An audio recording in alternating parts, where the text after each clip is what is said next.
다 함께 사도신경으로 신앙 고백하심으로 10월 17일 월요일 새벽 예배를 시작하겠습니다. 전능하사 천지를 만드신 하나님 아버지를 내가 믿사오며 그 외아들 우리 주 예수 그리스도를 믿사오니 이는 성령으로 잉태하사 동정녀 마리아에게 나시고 본디오 빌라도에게 고난을 받으사 십자가에 못 박혀 죽으시고 장사한 지 사흘 만에 죽은 자 가운데에서 다시 살아나시며 하늘에 오르사 전능하신 하나님 우편에 앉아 계시다가 저리로서 산자와 죽은 자를 심판하러 오시리라. 성령을 믿사오며 거룩한 공회와 성도가 서로 교통하는 것과 죄를 사하여 주시는 것과 몸이 다시 사는 것과 영원히 사는 것을 믿사옵나이다. 아멘. 하나님 아버지시여, 예수 그리스도의 십자가의 사랑을 나에게 경험하게 하셨사오니 내가 오늘 예수님의 사랑으로 복음의 빚진 자의 심령으로 살아가게 하여 주옵소서. 예수 그리스도의 이름으로 기도합니다. 아멘. 오늘 성경 말씀은 신약성경 갈라디아서 4장 12절부터 16절까지의 말씀입니다. 오늘 성경 말씀을 제가 봉독해 드리겠습니다. 형제들아, 내가 너희와 같이 되었은즉 너희도 나와 같이 되기를 구하노라. 너희가 내게 해롭게 하지 아니하였느니라. 내가 처음에 육체의 약함으로 말미암아 너희에게 복음을 전한 것은 너희가 아는 바라. 너희를 시험하는 것이 내 육체에 있으되 이것을 너희가 업신여기지도 아니하며 버리지도 아니하고 오직 나를 하나님의 천사와 같이 또는 그리스도 예수와 같이 영접하였도다. 너희의 복이 지금 어디 있느냐? 내가 너희에게 증언하노니 너희가 할 수만 있었더라면 너희의 눈이라도 빼어 나에게 주었으리라. 그런즉 내가 너희에게 참된 말을 함으로 원수가 되었느냐? 아멘. 한 영혼을 섬기는 일은 결코 쉬운 일이 아닙니다. 우리도 한 영혼을 섬길 때에 때로는 낙담할 때가 있고 또 때로는 우리 내면에 깊은 아픔의 상처를 겪을 때도 있습니다. 바로 오늘 성경 본문을 읽어보면 사도 바울의 상황이 바로 이러한 상황이었습니다. 우리가 오늘 16절까지 말씀을 읽었는데 16절 말씀은 이렇게 끝납니다. 그런즉 내가 너희에게 참된 말을 함으로 원수가 되었느냐? 갈라디아 교회 성도들이 바울을 원수처럼 대하는 것입니다. 갈라디아 교회가 바울에게 원수 취급을 할 때 바울의 마음이 얼마나 낙담되었을까? 자신을 원수처럼 대하면서 성을 내고 분노하는 그런 갈라디아 교회의 그 교인들의 얼굴들이 떠오를 때마다 바울의 그 내면의 가장 깊은 곳에 얼마나 큰 상처, 얼마나 큰 아픔들이 있었을까. 바울도 인간인데 그런 상처, 낙담들이 당연히 있었겠지요. 그런데 이 갈라디아 교회와 바울 어떤 관계인가요? 정말로 이 갈라디아 교회에게 바울은 어떤 존재인가요?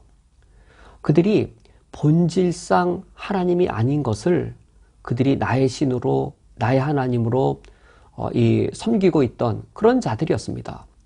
그들에게 예수님의 십자가의 죽음을, 예수님의 그 죽음에서의 부활을, 참된 복음을 그들에게 알게 주어서 참 하나님이 어떤 분인지 알게 해준 그 사람, 바로 사도 바울이었습니다. 예수님의 그 십자가와 부활의 복음, 참 복음을 가르쳐준 인물이 바로 사도 바울이었습니다. 이 예수 그리스도의 복음을 통해서 아브라함의 영적 자손이 되어지도록 구원의 길로 인도해 준 인물이 바로 사도 바울이었습니다. 이런 바울을 어떻게 이처럼 원수로 대할 수 있겠는지요? 이때 바울도 인간인지라 분명히 그의 마음속에 큰 낙담과 그 내면의 깊은 상처가 당연히 있었을 겁니다. 그러나 바울의 위대함은 여기에 있습니다. 갈라디아 교회가 자신을 원수처럼 대할지라도 바울은 그들을 원수처럼 대하지 않은 것이지요.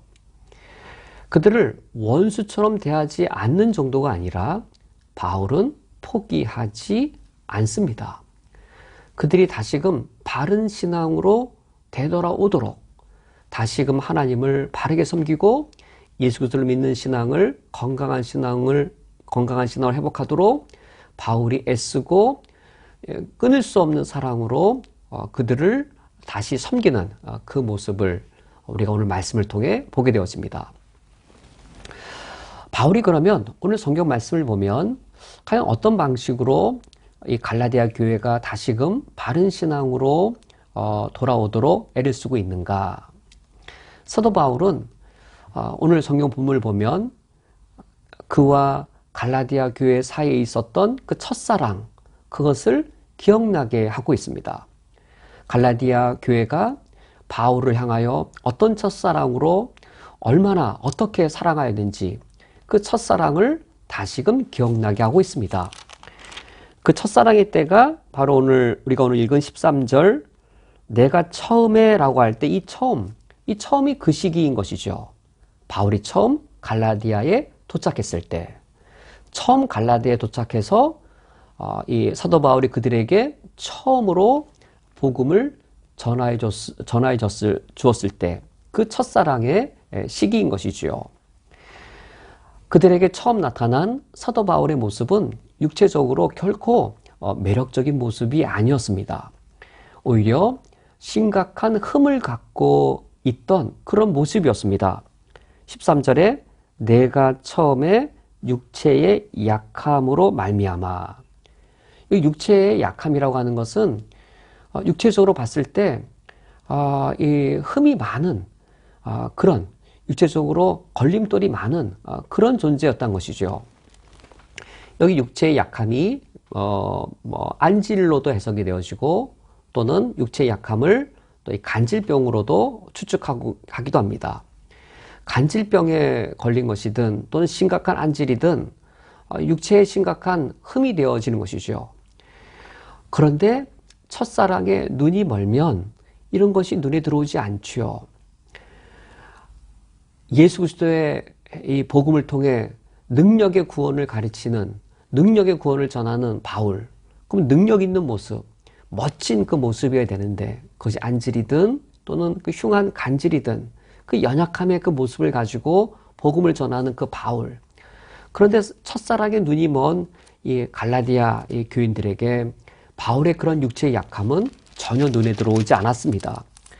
그래서 14절 말씀에 이 육체의 약함을 바울은 너희를 시험하는 것이라고 하여서 충분히 이 바울의 안질이든 간질이든 이것이 그들을 시험할 수 있는 그 요소로 이 바울이 우려했던 것이죠.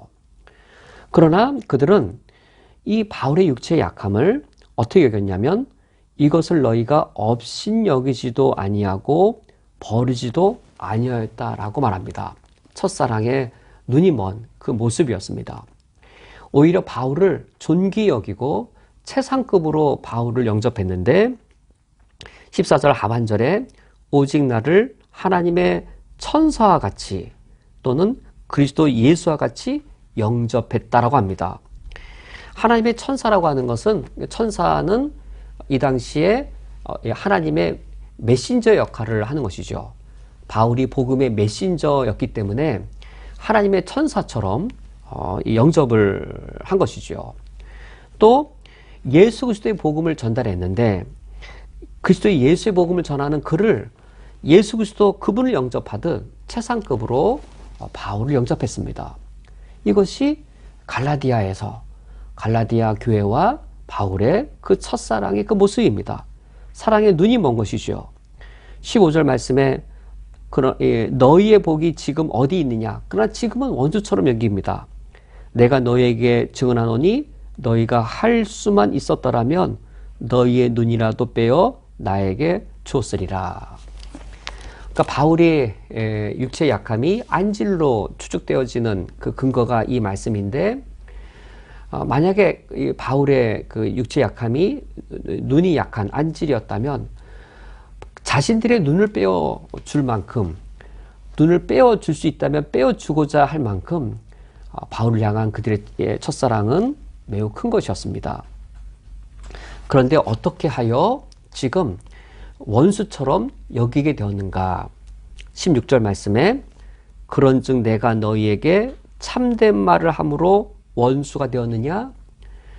그들이 이제는 바울을 원수처럼 여기는데 그 원인은 바울이 그들에게 참된 말을 지속적으로 하였기 때문입니다. 우리에게 필요한 것이 바로 이것이지요. 바울이 지금 갈라디아 교회로 하여금 첫사랑을 기억나게 하면서 그들의 마음을 바울이 지금 열고자 하고 있습니다. 그러면서 그들이 정말 듣기 싫어하는 말을 또다시 듣게 하고 있습니다. 바로 참된 말이었습니다. 바울이 왜 이들을 향하여 참된 말을 하고 있는가? 바울이 어떻게 참된 말을 할 수 있는가? 바로 이것입니다. 바울에게는 두 가지가 있었습니다. 참된 말, 진리를 말할 용기가 그에게 있었습니다. 듣기 싫어하지만 그 자신을 참된 말을 하면 자신을 원수처럼 여길 것이지만, 그래서 이런 상황이면 참된 말은 누구든지 하고 싶지 않습니다. 그러나 바울에게는 진리를 말할 용기가 있었습니다. 진리를 말할 용기가 있다고 다 아는 건 아니죠. 바울에게는 이 영혼을 향한 끊을 수 없는 사랑이 있었습니다. 왜 이들에게 참된 말을 계속하는가? 끊을 수 없는 사랑, 영혼을 향한 끊을 수 없는 사랑, 진리에 대한 용기, 영혼을 향한 사랑, 이 두 가지가 바울에게 겸비되어 있었기 때문에 자신을 원수처럼 여길지라도 참된 말을 그들에게 하고 또 하고 반복하여 바울이 할 수 있었던 것이지요. 오늘 말씀을 맺도록 하겠습니다. 오늘 이 아침에 우리가 하나님 아버지 앞에 내가 섬겨야 될 한 영혼을 우리가 기억하기 원합니다. 내가 참된 말을 전해줘야 할 한 영혼을 우리가 떠올릴 수 있기 원합니다. 우리가 한 영혼을 품되 끝까지 품어야 되겠습니다. 두 가지가 필요합니다. 진리에 대한 용기, 그리고 한 영혼에 대한 사랑. 그 영혼을 포기하지 않고 참된 말을 전해줄 수 있는 진리에 대한 용기와 그리고 그 영혼에 대한 사랑이 필요합니다. 우리가 그리하여 바울과 같이 한 영혼을 끝까지 섬길 수 있기를 주님의 이름으로 축원드립니다. 함께 기도하시겠습니다. 하나님 아버지시여, 우리가 먼저 구원받은 것은 복음을 증거케 하기 위함이오니 우리는 복음의 빚진 자입니다. 하나님 아버지 앞에 복음의 빚진 자로서 끊을 수 없는 사랑으로 진리에 대한 용기로 참된 말을 우리가 끝까지 감당하게 하여 주옵소서. 예수 그리스도의 이름으로 기도합니다. 아멘. 다 함께 주기도로 오늘 예배를 폐하겠습니다. 하늘에 계신 우리 아버지여, 이름이 거룩히 여김을 받으시오며 나라가 임하시오며 뜻이 하늘에서 이루어진 것 같이 땅에서도 이루어지이다. 오늘 우리에게 일용할 양식을 주시옵고 우리가 우리에게 죄 지은 자를 사하여 준 것 같이 우리 죄를 사하여 주시옵고 우리를 시험에 들게 하지 마시옵고 다만 악에서 구하시옵소서. 나라와 권세와 영광이 아버지께 영원히 싸움나이다. 아멘.